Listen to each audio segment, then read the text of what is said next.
you're smart and work hard, but just aren't where or who you want to be.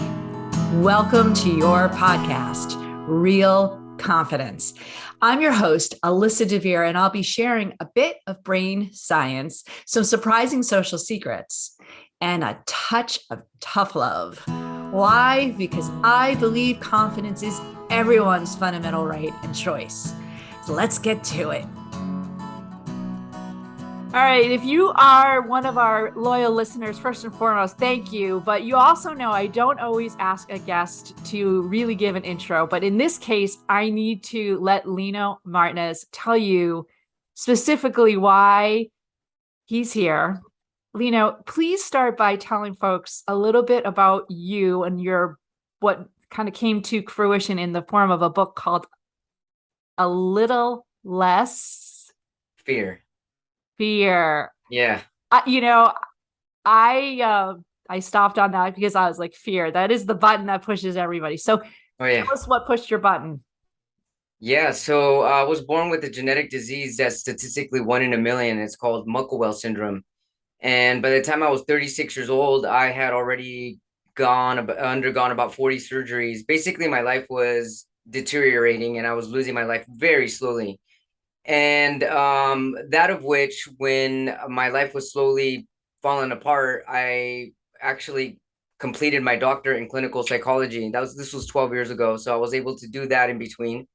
And I also decided to change my gender from female to male because I was thinking at the time when I first found out about transgender, what if I die? I want to die in the right body, not in this body that doesn't feel like mine.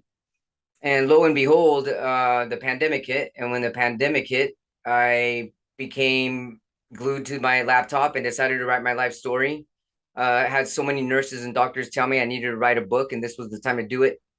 Also, right around the pandemic, I'd lost my voice. The disease had peaked to the point where it causes paralysis and atypical paralysis, which means that it's not typical to get the types of paralysis that I was getting throughout my body, including my legs, including my urinary system. I lost my ability to pee by the time I was 26, and by the time I was 33, I had my bladder completely removed.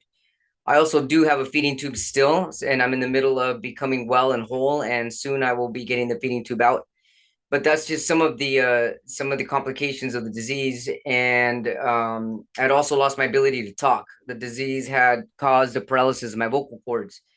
And when that happened, I became depressed, but it didn't stop me from living. I have the fortunate karma to have my father here to help me financially. So he put me through sign school, and I learned 2.5 years of sign language, and I'm still learning it. And it was in between all of this, writing my book, that I became a really deep meditator and became really deep into Buddhism. And upon meditating one night and crying to my higher self, and I begged if my voice came back, if I found the right doctors, I would utilize my voice to uplift humanity, to motivate people. And I would do the best that I can to serve the underlying population of people who are suffering, which is pretty much everybody. And so shortly after that, my voice started coming back. I met the right doctors. I got put on 2 different immunosuppressants. And it's taken at least the last year and a half to build my vocal cord muscles back. My podcast is now a year and a half in. I've got 104 episodes. I've been consistent, persistent, and dedicated, as I've always have been since the day I was born. And I'm just continuing. And this is where I'm at today. I don't even know how to unpack all of that because most people don't. Believable. All right. So first of all, I got to say 40 surgeries. Holy. Yeah, it's a little over 40 surgeries. Honestly, I stopped counting. I've had 2 this year. I mean, and I don't anticipate it continuing. I'm on this wellness journey, and I stopped saying healing journey, because if you say you're healing journey, you're going to always be healing. I'm done healing. I'm ready to be well, and I'm well now.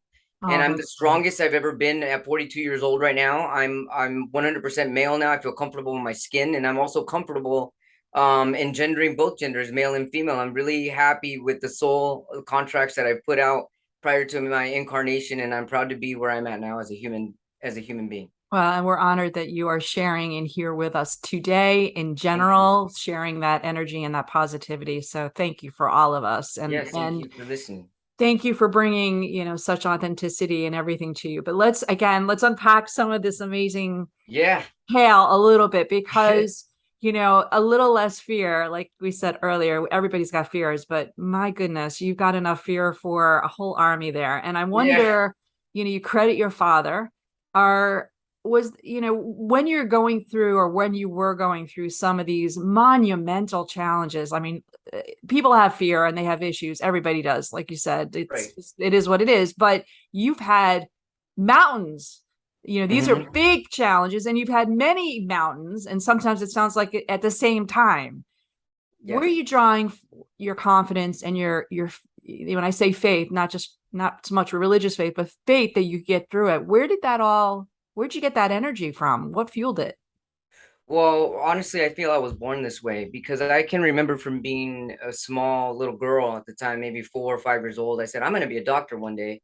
And I'm very strong believer in reincarnation and that we've lived multiple lives and even the same life over and over, lessons that we have to learn, lessons we haven't learned.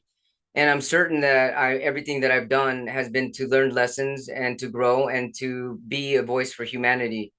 And the confidence I comes from my soul, my spirit, and trusting my higher guides, trusting myself, trusting God, trusting the energy within me, and knowing that all this trust that I have is all because of love and not fear.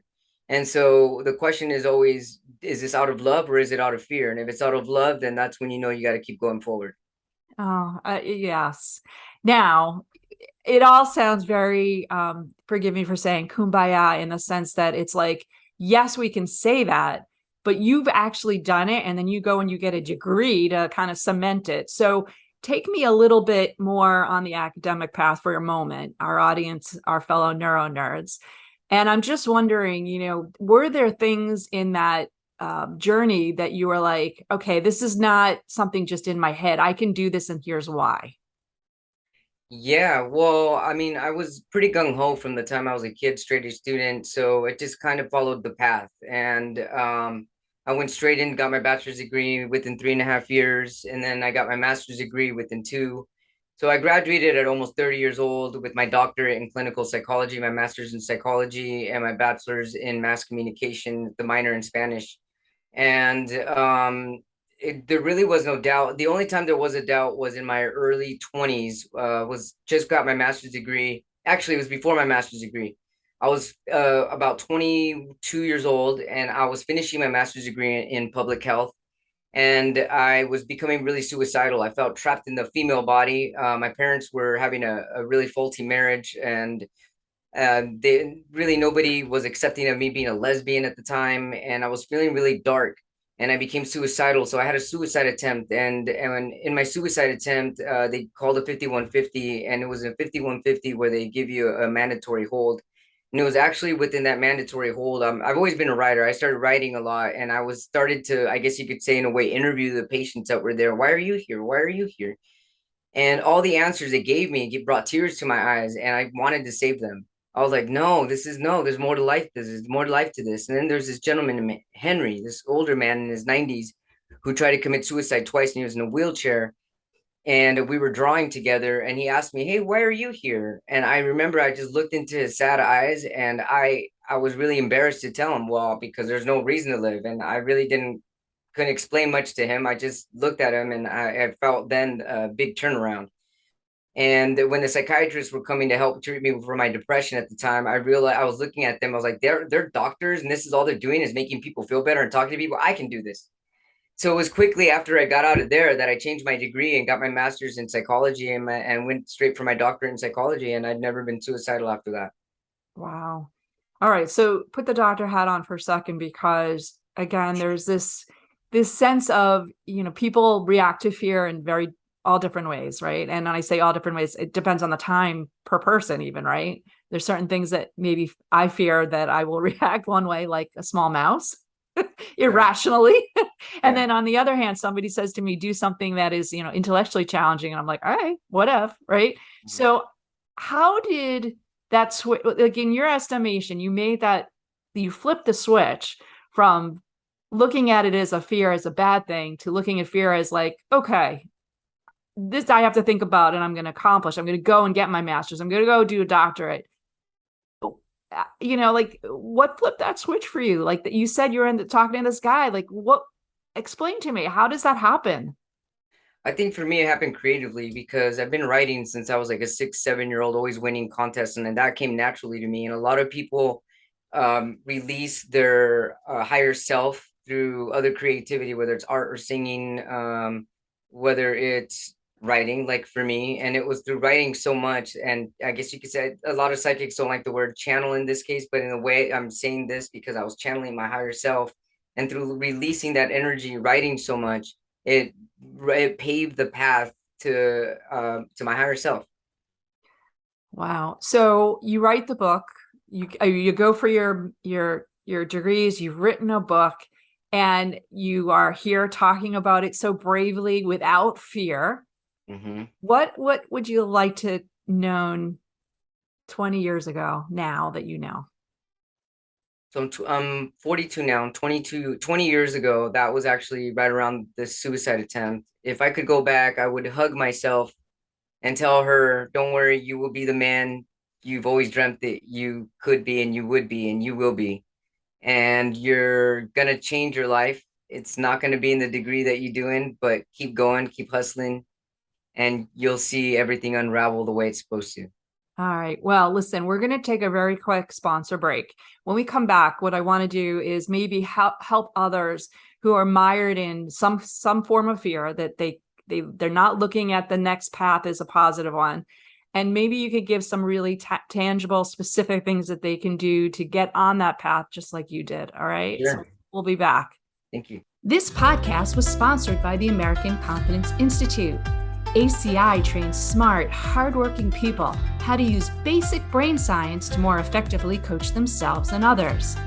ACI is endorsed by top universities, the Strategic HR Management Association, and International Coaching Federation. Learn more about ACI's uniquely empowering keynotes, workshops, e-classes, and coaching certification at www.americanconfidenceinstitute.com.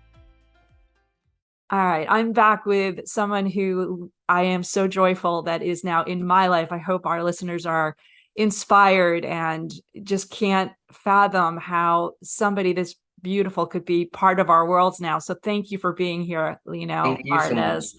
My I mean, your pleasure. story, literally, I have goosebumps on top of goosebumps. But let's get a little bit very, very practical here because again, like I think in some cases people are like, yeah, I want to make that switch in my head and my body and my actions and my behavior, but they're stuck. And both on your clinical experience as well as your personal experience, if somebody's in that place right now, I want to give them maybe a tip or two on what they can do today to redirect and get on the path that they really, their higher self or their desires really want to be. What would you give as a tip to begin with? Yeah, well, first, I understand that everybody's suffering one way or another in this life. And what I want people to understand and to know is that we all have the ability to choose between or know the difference between pain and suffering. So if you're in pain, it doesn't mean you have to suffer. You can be in pain and not suffer. You could still have a different mindset and be in pain and know that it's temporary and know that it's going to pass and know that it's actually building into something beautiful. Because there's an incredible ebb and flow within life throughout our entire life. And it's not until really that you get older that you start seeing the rhythm of life. Okay, it's like a wave. It's like the oceans of a wave. They come and go, they come and go, and just ride the wave rather than being stuck on inside a tidal wave or in a rip curl. You could just ride the wave down to shore and then come back when you're ready to come back. And also giving yourself the permission to be in your own quiet space. You don't have to be answering to everybody 24/7. You don't have to be working all the time 24/7. Alone time is really important. And I know that a lot of generation use the self-care word, but this isn't about getting facials or anything like this. This is about your own quiet time, sitting alone in a quiet, whether that's meditation or prayer, however you want to say. I should say quiet time. And also eating well. What you eat is really what your cell's going to produce. So if you eat organically and you eat healthy and you eat with a good intention to feed your body, to nourish your cells, to be one with yourself, to be one with spirit and body, and your mind, body, and spirit align, that's really your biggest goal. And once your speech, your mind, and your will can align, and you're basically speaking truth, everything else starts to align naturally. And I also want to people to know that there is no failure in life. There's no rejection in life. Everything is a redirection, no rejection. Everything is a redirection. So anytime somebody for me, for example, I had many fears because I've got multiple disabilities and I'm barely 4'11", and being transgender and being intersex and all these fears that I had, I just realized, you know what, these fears, they're made up by the mind. The only thing that's real is love. Fears are made up delusions, and love is real. I love that. I love that. Literally. And that's real. And It we're is. talking real confidence. So, there was two nuggets in there that before we wrap up our podcast, I want to make sure people heard, because there was a lot of gems in there too. Part of the beautiful part of what you're saying is there's so many things in here, little breadcrumbs. I want to stop and pick a few of them up.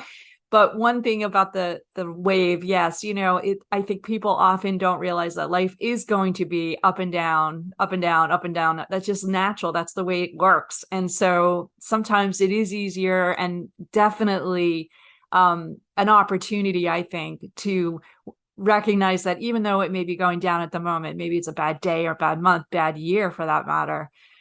It is just this part of the cycle. It is Right. true. And I think that does come with wisdom of age for sure. Absolutely. I will even grace myself sometimes that Mondays inevitably are terrible. So in the middle of the day when I'm stressing out, I go, it's just Monday, right? Yeah. So I think it's a really powerful lesson. And then, certainly everything else that you said in there, I think are treasures beyond.